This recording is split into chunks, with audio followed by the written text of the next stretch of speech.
No warning signs that I'm aware of. And it was a revelation that the White House had no intention of making public. President Bush was told in August that Osama bin Laden might be planning an attack involving the hijacking. Could have predicted. Nobody in our government, at least. August 6th, PDP. I believe the title was Bin Laden Determined to Attack Inside the United States. 70% of family members' questions were never answered during the 9/11 Commission report. Lee Hamilton and Thomas Keane said they were set up to fail. I mean, I'm a member of the commission. It's a scam. It's absolutely disgusting. The questions, Mr. President. The questions. Building 7 ablaze at the moment and apparently getting ready to collapse. Building 7, free-fall collapse. Well, no, there's number 7 coming down. The excitement and the fun that people get watching an old building being demolished, and they wired very carefully for days, and it's a very careful operation. Third time today.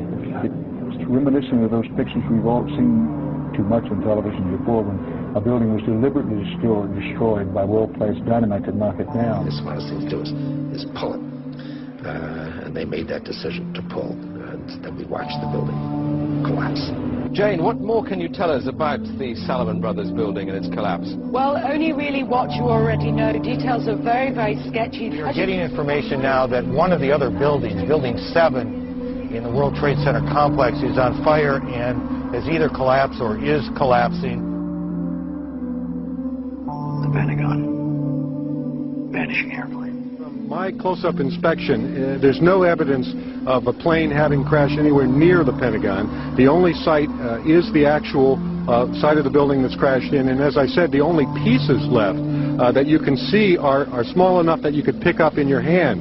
There are no large tail sections, wing sections, a fuselage, nothing like that anywhere around, which would indicate that the entire plane crashed into the side of the Pentagon. Firefighters and police describing explosions. A lot of them. The secondary explosion. We've got numerous people covered with dust from the secondary explosion. Just floor by floor instead of popping out. It was if they had detonated. Detonated. Planned to take down a building. Boom, boom, boom, boom, boom, boom. Looks sort of like the building just demolished. Even if there was no secondary explosives in the building. Kind of like gunfire. You know, bang, bang, bang, bang, bang. And then all of a sudden, 3 big explosions. Do you know if it was an explosion or if it was a building collapse? To me, it sounded like an explosion. Chief Albert Turry told me that he tried to get his men out as quickly as he could, but he said that there was another explosion which took place, and then an hour after there was another explosion in one of the towers here. Sibel Edmonds, FBI translator, breaking her gag order.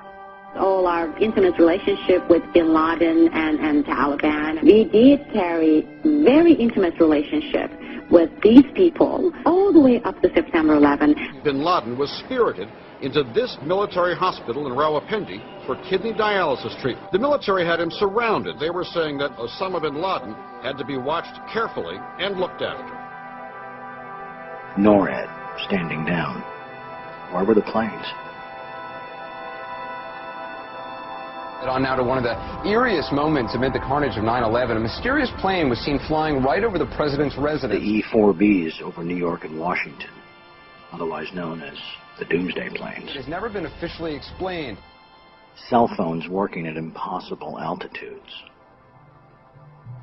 Solicitor General Ted Olson receiving phone calls that the FBI says were never made. What happened during that call? This is the only information we have on these terrorists. She was able to call him twice. How she could pull that off, we don't know, but she did. These are the questions, Mr. President. These are the questions. They go on and on. Good afternoon, Mr. President.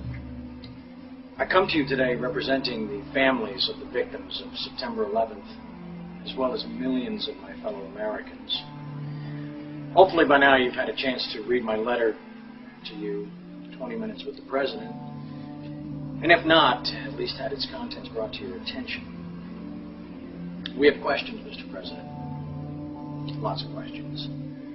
A lot of them are detailed in my letter, but trust me, there are hundreds more questions.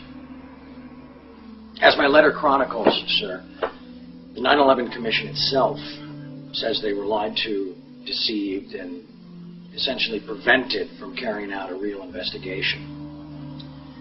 People of the United States and the world demand the truth, sir. We have to continuously ask questions. That's what a patriot does. That's what a true American does. We ask questions. You, sir, have the power as well as the responsibility to initiate a truly independent congressional investigation into the events of 9/11 as well as its aftermath.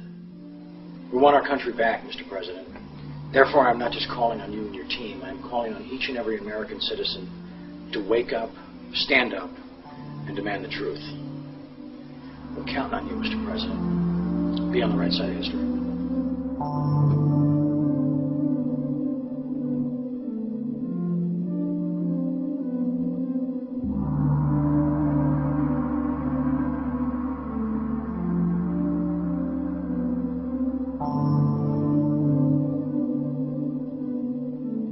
Are you now saying that they weren't asking to block an investigation? An investigation must not interfere with the ongoing efforts to prevent the next attack. Senator Tom Daschle said last week that you called him several times and urged him not to investigate the events of September 11th. Tom's wrong. He has, I think, in this case, let's say a misinterpretation.